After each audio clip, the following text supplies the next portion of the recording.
Hey everyone, and welcome to this explainer. Look, if you've ever felt completely stuck just staring at grammar textbooks, you are going to want to hear this. Today, we're diving deep into the data to show you how combining the immersive audio of podcasts for language learning with something as universal and exciting as sports can absolutely skyrocket your fluency. I'm a huge fan of learning with a solid structure, and honestly, the data we're looking at today is just incredible.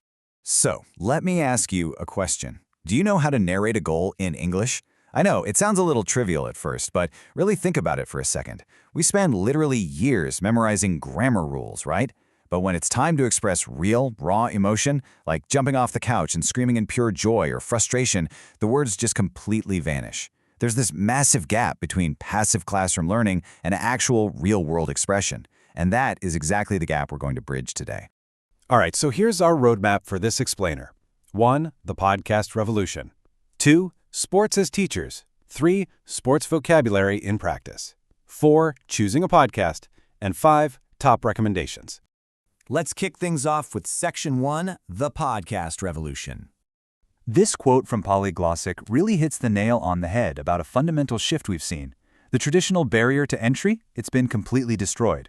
The podcast has been this wonderful invention for the linguophile. Think about it. 20 years ago, you literally needed special antennas to pick up a foreign radio broadcast. Today, all you need is a pair of headphones, and you can instantly teleport to another country. You can immerse yourself in a foreign language whenever and wherever you want. The era of excuses is officially over.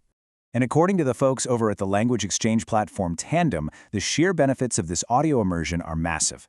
First off, you've got high accessibility across all the major platforms: Spotify, Apple, Google, you name it. Second, the content is incredibly tailored. You don't have to listen to native speakers going at lightning speed if you're just starting out. There are podcasts specifically designed for your exact level. But here's the real game changer. You have the ability to learn during everyday tasks. Whether you're washing the dishes, commuting to work, or hitting the gym, you are actively transforming dead time into consistent, passive language acquisition. Moving right along to Section 2, sports as teachers. Now, academic evidence from modern science and research backs this up with some pretty crucial findings about mixing sports into language education.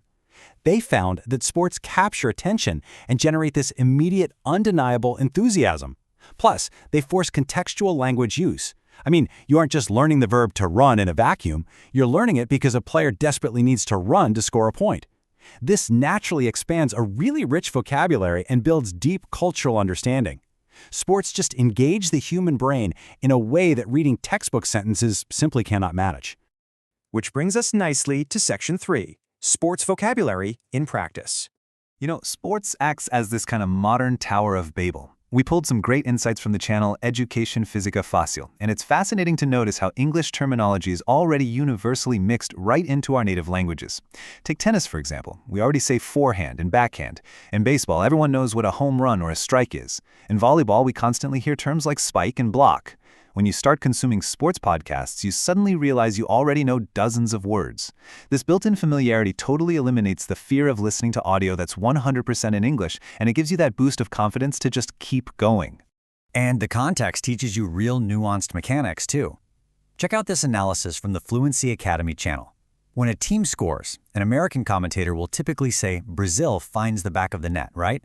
They conjugate the verb in the singular because they're treating the team as an it, a single entity. But a British commentator, they'll say Brazil find the back of the net, using the plural because they treat the team as a they, a group of individuals. Without even trying, you just learned an advanced collective noun grammar rule simply by paying attention to a soccer broadcast. And hey, you don't have to just stick to live play-by-play broadcasts. There are fantastic shows out there like the Thinking in English podcast that actually dedicate entire episodes to these themes. They've got episodes breaking down baseball idioms that are heavily used in the corporate business world, or deep dives discussing the fascinating history of women's football. It's just a perfect way to unite your listening practice with deep, structured learning. All right, let's look at Section 4, choosing a podcast. If you're wondering where to start, the team at Tandem recommends a highly effective, super simple two-step process. Step 1, check your level, and be totally honest with yourself here. Do not pick an advanced rapid-fire podcast if you're a beginner, or you will absolutely feel overwhelmed and probably quit. Look for keywords in the title or description like beginner, intermediate, or slow. Step 2, analyze the topics. If you can't stand political news, for example, don't force yourself to listen to a political podcast just to learn the language. Ensure high personal engagement. Are you passionate about sports? Go for sports. Love history? Seek out storytelling. At the end of the day, passion is what maintains consistency. Finally, Section 5, Top Recommendations. So, if you're tackling English, here are some spectacular choices pulled straight from the FeedSpot Top 100 list. 6-Minute English from the BBC is absolutely brilliant for quick, bite-sized lessons, perfect for squeezing into a coffee break. All Years English is probably your best bet for understanding real, energetic American conversation and culture. And if your main goal is sounding like an updated, modern native speaker, The English We Speak, which is also from the BBC, focuses purely on everyday slang and idioms. But what if you're studying Spanish or French? Well, the quality out there is just as exceptional. Radio Ambulante is pure, high-quality journalism telling these incredibly rich narrative stories from all across Latin America.